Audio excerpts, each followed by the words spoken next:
I'm ready. Yeah? Yeah, ready here.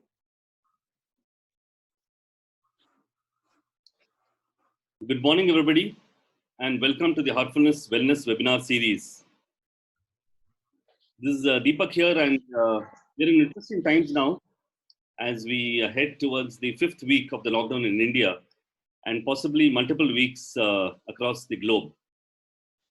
Needless to say, last few weeks have been quite impactful in various ways in the material world, in the financial world.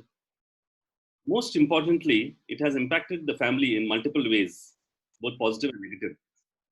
So, in this next few minutes, possibly 45 minutes, we're going to run a small session on how it has really involved and how it has affected the family, how it has affected the dynamics of the family, and what it is that we can do in the coming few days. What are the learnings that we have had in terms of building up the oneness in the family, in the community, and in the world.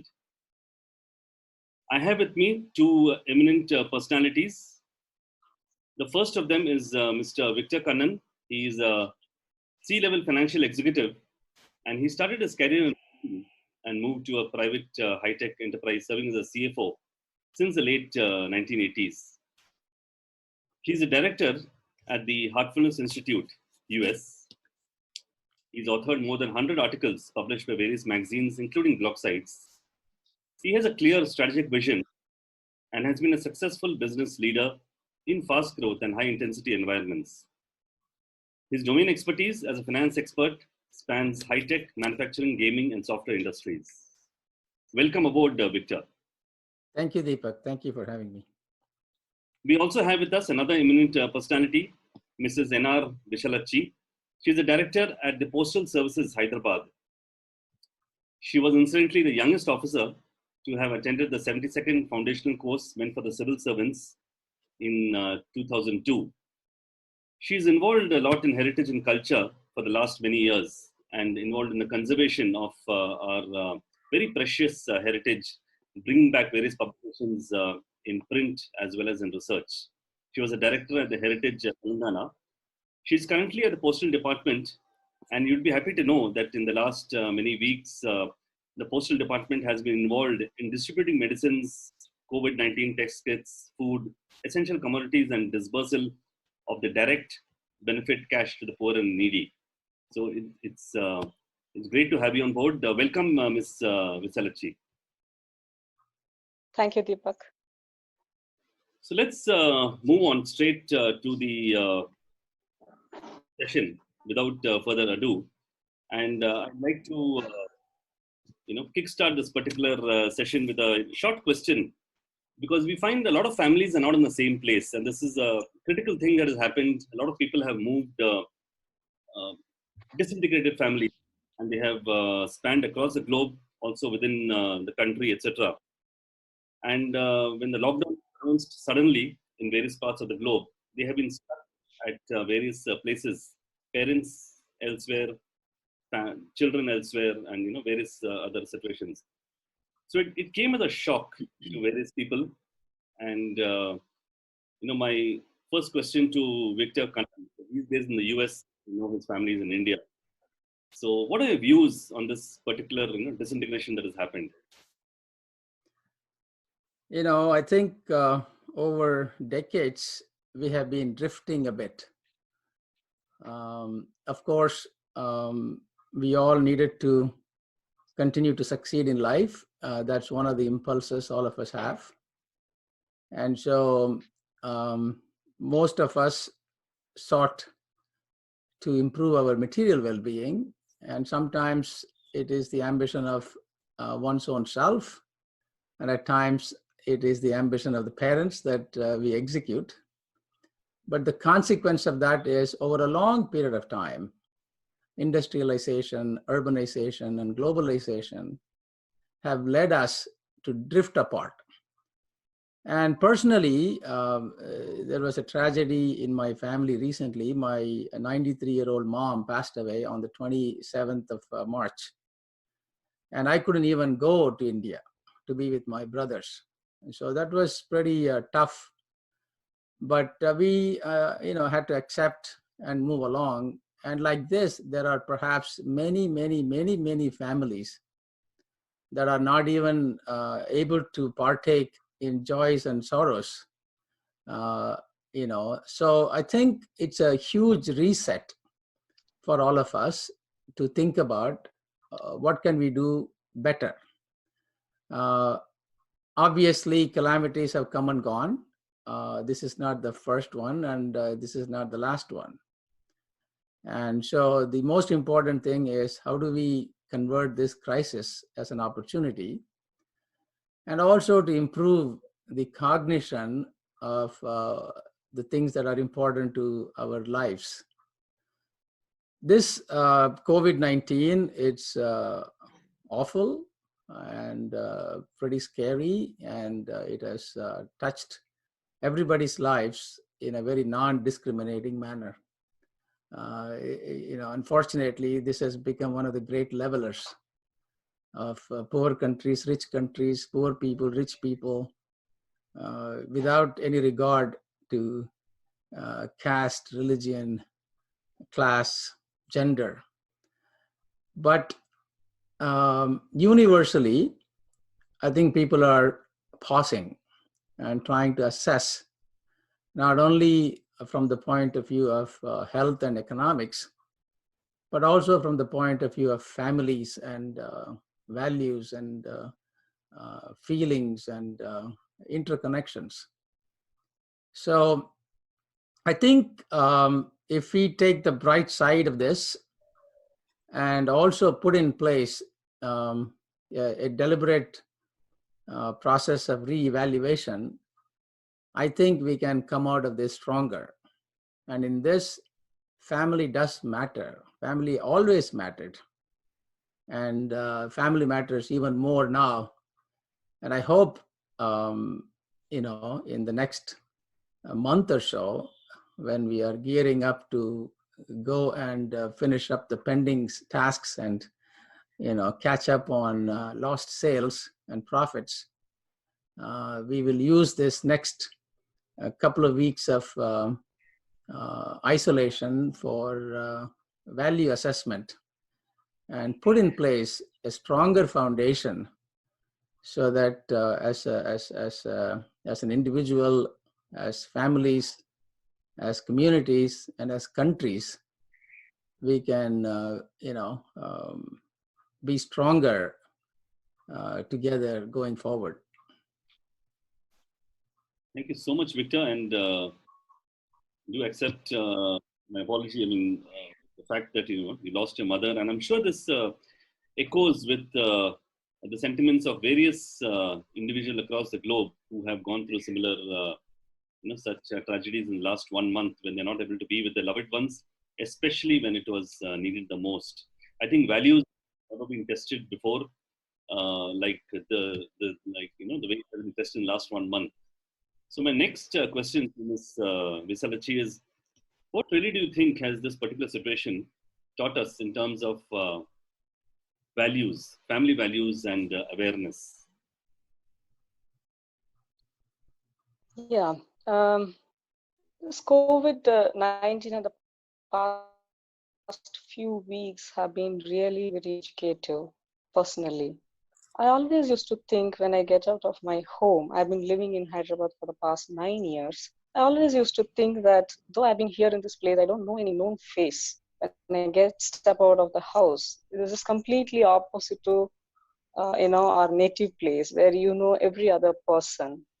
So when this epidemic, we had to face, my first concern was how the homeless, how the migrant laborers are going to face this. And I come back home every day around 7:30, when the curfew is in full force. And for the past 3 weeks, I've been seeing, I don't see a single person hungry or tired. I see a lot of homeless people. So what basically COVID has done is that it has brought forward this resilience in the society. And I'm sure besides government, strangers are helping strangers. That's why we don't see any news coming in newspapers where people have and hunger is still a big issue for us. But in these trying times, I'm really amazed to see that how people are helping each other, with just 5 kgs of rice donated, 2 kgs of dal donated. This is what is keeping our, the society going. So from that level, coming back to family, I think, um, especially families living in cities, they are used to living in nucleus families, and where both the parents are working. Probably this is the first time in many children's life that they are staying with their parents 24 into 7 for such a long duration. So this is a welcome change for families who are staying together. The other side is that there are families who are desperate to join their loved ones. We come across again this individual efforts, where a single mother has traveled 1400 kilometers on a two-wheeler to bring her son back from some part of Andhra Pradesh. There's another young boy who traveled on bicycle for 1700 kilometers to go back to his village. So the individual resilience, the family's resilience, and the society's resilience, it's all coming to the fore because of COVID. I think that is the positive side of it. And awareness, what kind of awareness it has brought to the society. Individually, when I step out of home, I'm really aware as to whether I'm wearing my mask, what I'm touching, whom I'm interacting with, am I maintaining the social distancing. So this is going on in our mind 24 into 7 as long as we are outside. So this has brought in a certain living in the moment kind of aspect to our life. And we are grateful that today is there with us. We are there today. It's us to behold that today. So, this awareness has come to everybody that, yes, I'm grateful that I have got another day. I'm grateful that I have food on my plates. I'm grateful that electricity is there, there's no plumbing problems. So it has brought in, like Victor was telling, it has reset the button in our fast-paced lives. So it has brought in more awareness, I would say, and it has brought the society, even the strangers, closer in these testing times. Wonderful. Thank you so much, Visalachi. And we're really happy to be hearing from you, because I know you've been, kind of helping a lot of, through the postal department, helping a lot of migrant workers, as well as you mentioned, strangers helping strangers. And it's a strong value there. I just want to go to the other side of the globe and at the US, strangers helping strangers, or families helping other families. How is it at US? Is it something similar? Does it echo something in a similar sentiment, just to get a range of the geography around? It is very interesting all over the globe, right? From basic human um, reaction to the highest of their inspiration is drawn out. We see panic buying on the one hand, and we see restaurateurs, converting their kitchen into kitchen for the poor. There are people innovating. So the crisis brings out the extremes in people. That is all over the place, right? But one good thing that we are probably noticing all over the place is there is not much of looting. So somewhere along the line, there is a shift up in terms of the human behavior all over the place. And that to me gives me a lot of hope. In the US, it is said that the sales of guns and because individuals can own guns in the US because of the Second Amendment rights. And so the sale of guns popped during this time. Not only the shelves were running out of toilet tissues, but gun stores were running out of guns. So that gives you an idea of the initial reaction of some people, not all, but it also draws out the best in us. But eventually what happens is the best lasts longer. And now we see more and more stories, more and more positive stories of helping each other. And I think in terms of the US or any other country, it is no different. I think almost everybody behaves the same way because of the basic human approach to things. So compassion is very much alive. Empathy is very much alive. And that is perhaps the lasting thing that all of us feel once we satisfy the initial instinctive needs. And more and more people are recognizing that if we are going to get through this, we have to be in it together. Absolutely.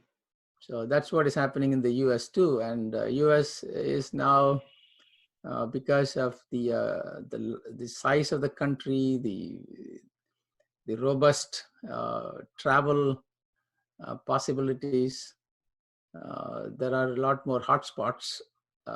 And so they are doing their best to contain it and get this behind all of us. Thank you so much, Victor. I think it's really a challenge for various governments across the world in how to really get the whole thing contained. I wanted to move to a different dimension, and this is for Ms. Visalachy. The lockdown really has affected all of us, but it has certainly affected millions of children across the world. It's affected the psyche, Exactly. and I'm sure that children will remember this for a long, long time to come, if not the whole lifetime. It's a very different environment. How can parents and grandparents ensure that there is a positivity in the children, and they kind of, it's not something like a trauma that remains in their minds for the whole lifetime? So just wanted to put this across to Ms. Visalachy. Yes, you said it really correctly. This is going to be a lasting memory for all the children throughout the world who are now confined to their four walls. It's very difficult for children to remain indoors. Naturally, they would like to be outside and playing. So it is going to be really tough for them. So what we as parents and grandparents can do is that first is that please switch off your TV so that the live streaming of lots and lots of negative news that goes to our children is stopped. And I think we can speak less of corona and more of life. I mean, this is the best time that one can actually think of, where if, especially if grandparents and the extended family is also in the same house, this is once in a lifetime opportunity, and we should really make use of it. And this can be used to learn something new along with the children. Like if we don't know stitching, we can sit with children and learn stitching. We can go for making new dishes. We can teach our children life skills like how to wash clothes, clean utensils, how to clean home, how to fold, make bed. These are very fundamental things, especially in an Indian scenario, which we don't teach our children. Life skills, we don't take care to teach much. This is the best opportunity to do that. And also let the creativity of the child, come into blossom. You just give them hints, they'll take off like you can never expect. The other day I was making a painting, and my elder daughter came and just took a bit of paint, and she, drew something on her face. And then she took an instant selfie, posted it in the WhatsApp family group, and she herself started the competition. Your face painting and selfie competition, which really ended in, the extended families living all over the world entering into the competition. And the next day night, every house had this celebration of award distribution ceremony, where the children cooked their own dishes, did the decoration. So it's in our hands. It's really in the hands of parents and grandparents as to how they're going to recollect this days of confinement. We can give them a chance to recollect it with a lot of fondness and joy. I personally can't be with my children, but I really, really recommend all the parents. This is your best chance with.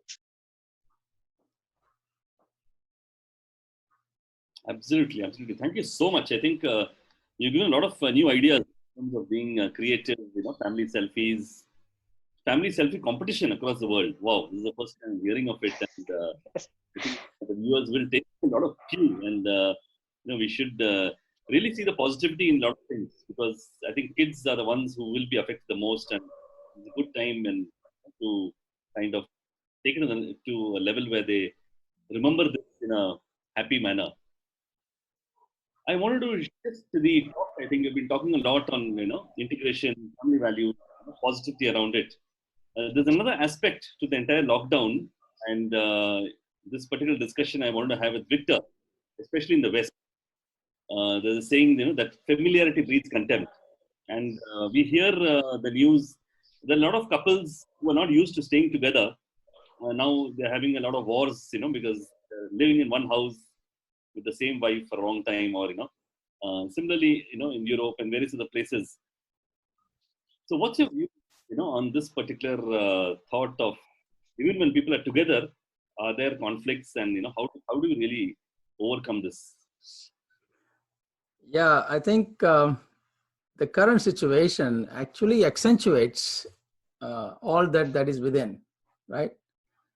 If you are a kind person, it gives you opportunities to be kinder. And if you have if any level of insecurity, that also kind of triggers some of the tendencies that have the source in insecurity. And familiarity breeding contempt is unfortunately a universal principle. But all of these things, challenge us. And then every challenge has to be overcome. For a human to be a human, they have to overcome challenges. We have been overcoming challenges much more than any other species. So I think we have the inherent potential to overcome all the challenges, and like this healthcare crisis, we will overcome. We also need to overcome some of our own shortcomings and insecurities. And in order for us to kind of transcend these holdbacks, I think we have to engage in a very deliberate process of introspection and improvement. We can do self-introspection and self-improvement, but because at the end of the day, no one suffers more than one's own self, because we can only empathize with others, but the pain and suffering is very personal for us to experience. Same thing as joys and happiness. And so what are the ways in which we can counter the familiarity breeding contempt part? To me, it is actually a conscious recognition of the things that we don't have now. About 20, 30, 40 years ago, we were all part of a bigger family.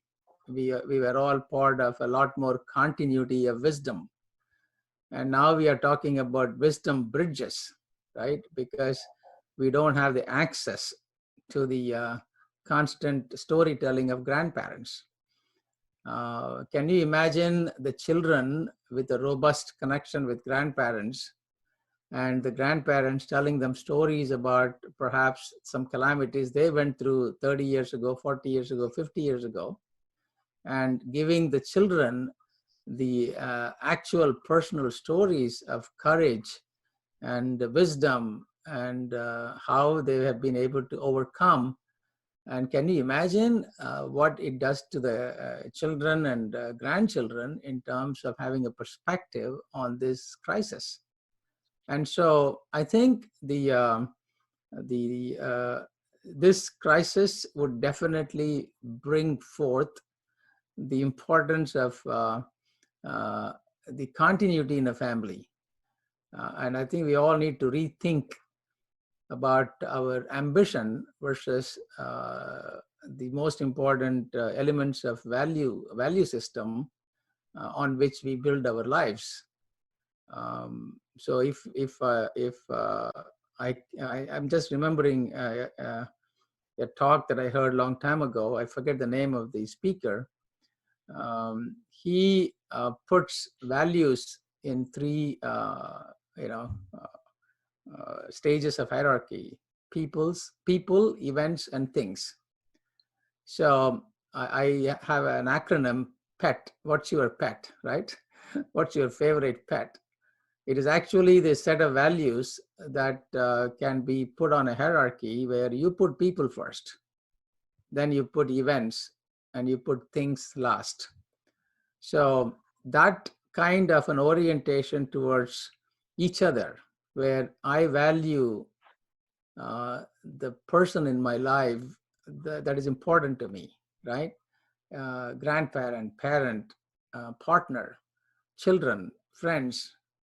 And so it's no point in lamenting the loss of the loved one, but we would we would lament less if we have been able to celebrate them when they were alive.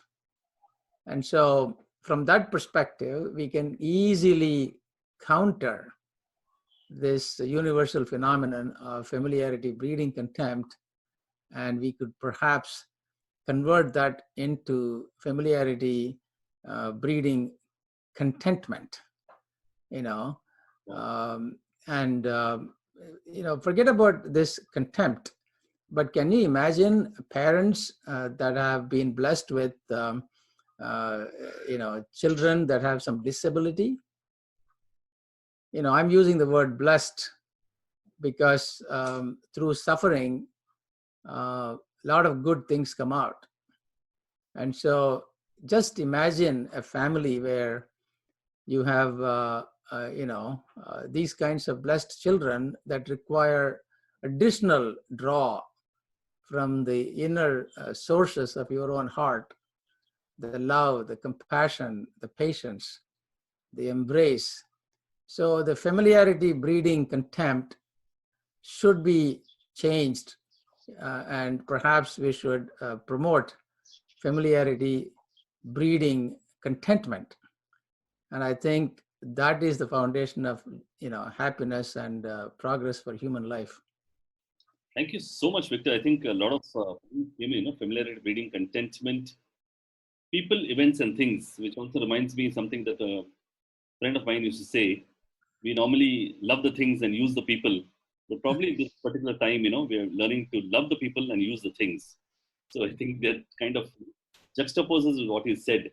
You mentioned about a self-introspection, which people can use in a very practical manner. And I thought to make this particular webinar a little more practical, which people who are viewing this around the world can use any particular technique which can help them introspect, within themselves. A lot of time we have for introspection.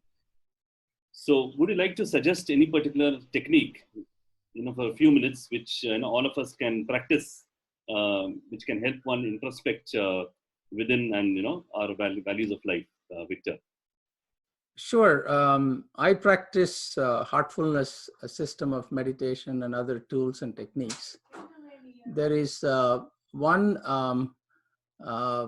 technique that is called at bedtime, we have this technique. So it is an introspective technique. And if you like, I can guide people through. At bedtime, find a comfortable place, and you can even sit on your bed. Gently close your eyes and be relaxed in your body and mind.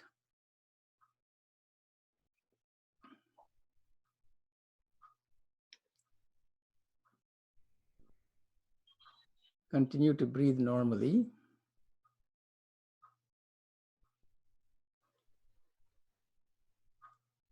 Bring your attention to your heart.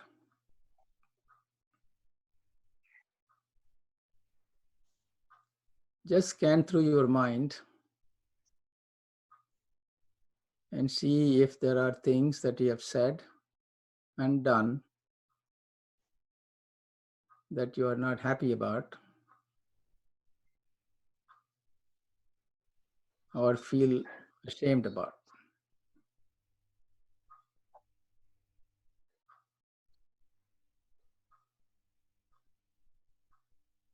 Use self-compassion to accept it,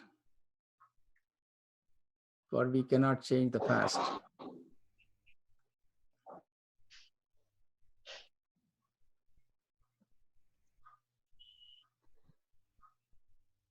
Pray, if you believe in prayer, to a higher source to help you gain perspective.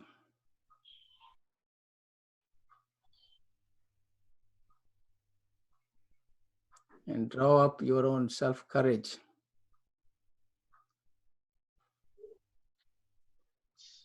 And feel sorry for anything that we might have done or said that we are not proud of.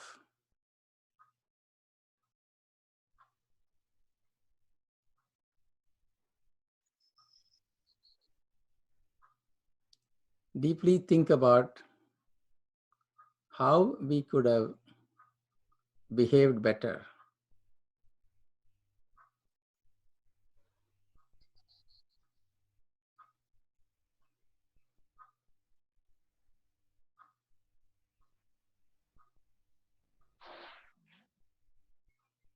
Accepting that if at all we have any control, it is only on ourselves.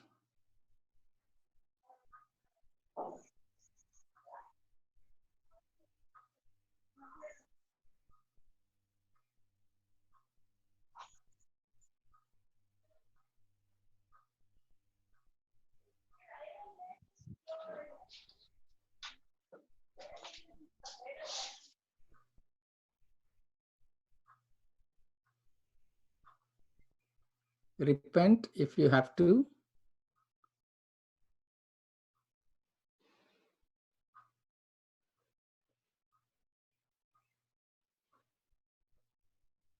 For the things that you did or you said might have hurt someone.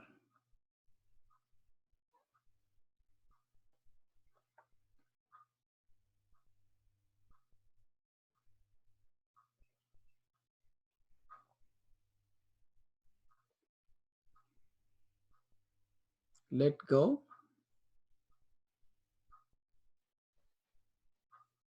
Make a determination to improve in all respects.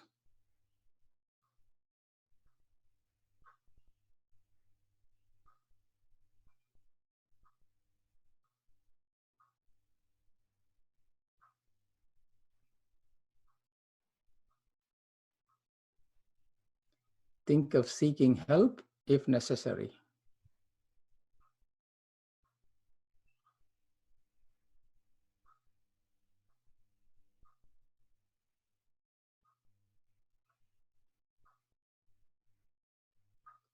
Accept responsibility.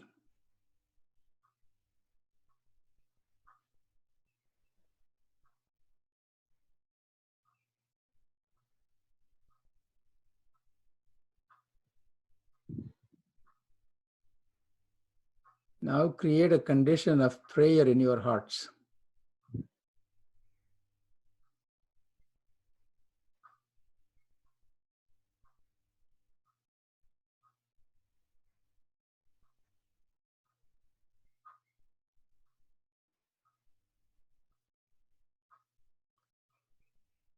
Feel the humility within.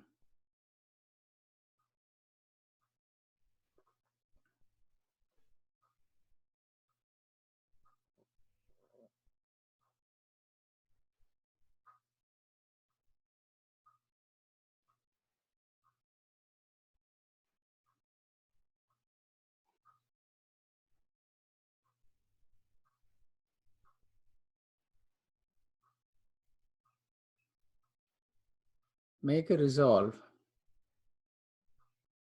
that you will be able to behave, act, think much more conducively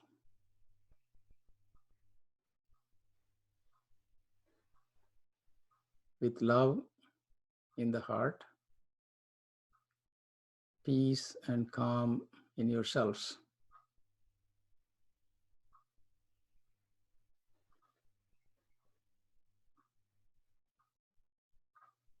Rest for a minute in your hearts with this idea.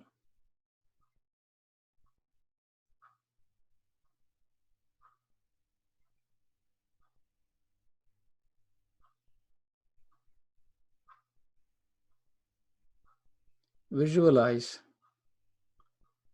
the love from the core of your heart spreading to all those family members, all those friends that are in your circle of affection.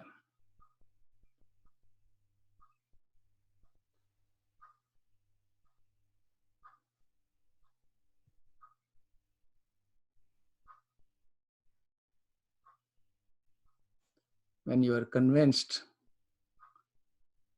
that you have embraced everybody inside your heart, you can gently open your eyes.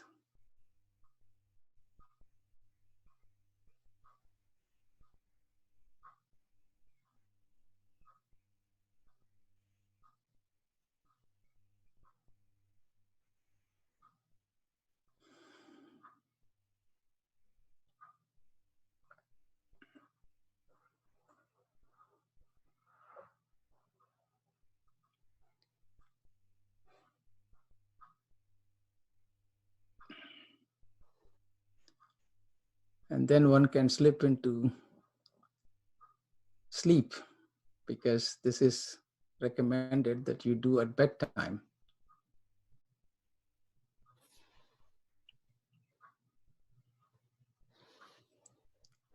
Thank you so much, Victor. I think that was the capping stone of the pyramid, as you call it. And I truly hope and believe that all the viewers do try this particular bedtime introspection.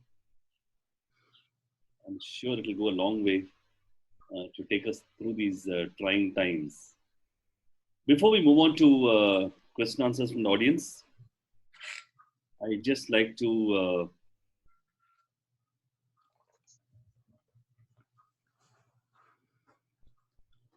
just want to share the final couple of slides before I conclude. And this webinar is brought to you by the Heartfulness Wellness Webinars. To know more about it, do write to us at wellness@heartfulness.org. We also have a range of casts as well as applications in the coming few days, which all the viewers can use to the best of the advantage. The first of it was a live cast, which happened on 2nd of April, and the view of it can be seen at heartfulness.org/livecast.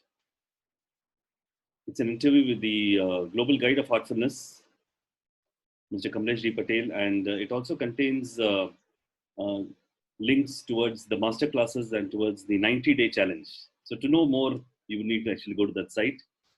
The second is a beautiful series that started with Dr. Adizes, who is the Master of Management, along with Kamlesh D. Patel, who is the Global Guide of the Heartfulness Institute, the Master of Management and the Master of Spirituality. And every Friday, 8:30, we can tune in to a combination of business and self-management at adizes.com/heartfulness. The third is Heartfulness is really dedicated in trying to help and provide succor to a lot of migrant workers as well as affected victims across the globe. So we opened up a fund at COVID-19 relief fund. Donations at heartfulness.core is the URL for that. We have a beautiful magazine which has been running for the last many years, and intuitively, Heartfulness also started the digital version a couple of years ago. So you can enjoy the digital version of this particular magazine, the Heartfulness magazine, at bit.ly/HFNmags. Hearts app, which is an app on iOS and Android, has been rated as among the top 10 apps in the world on meditation. Why is it among the top 10? To know more, I think you need to download this and find out what exactly you can do. The range of things that you can do, including the relaxation techniques and also connecting to remote trainers. So it's a very beautiful light app that we have on Hearts app. Wellness webinars is exactly where we are right now, and we are running this in a series on a daily basis. And we have Hello Life, which is a YouTube channel on Heartfulness Unplugged. So huge amount of activities that can be done during this particular time. The next webinar is tomorrow, which is the 15th of April at 5:30, with Dr. Mahesh Reddy and Dr. Arvindan Ravindran, along with Dr. Manish Kulkarni. It is exactly on COVID-19 is their way out. But before we do that, I'd like to thank the two eminent personalities, Mr. Victor Kanan and Visalatchy, for joining us today in this beautiful seminar, which ended in a guided introspection tool, which all of us can take care and we can use it in our daily lives. Thank you so much, both of you, for joining in. And now I open up the floor to question answers. Please stay on board while we get the questions on. Thank you.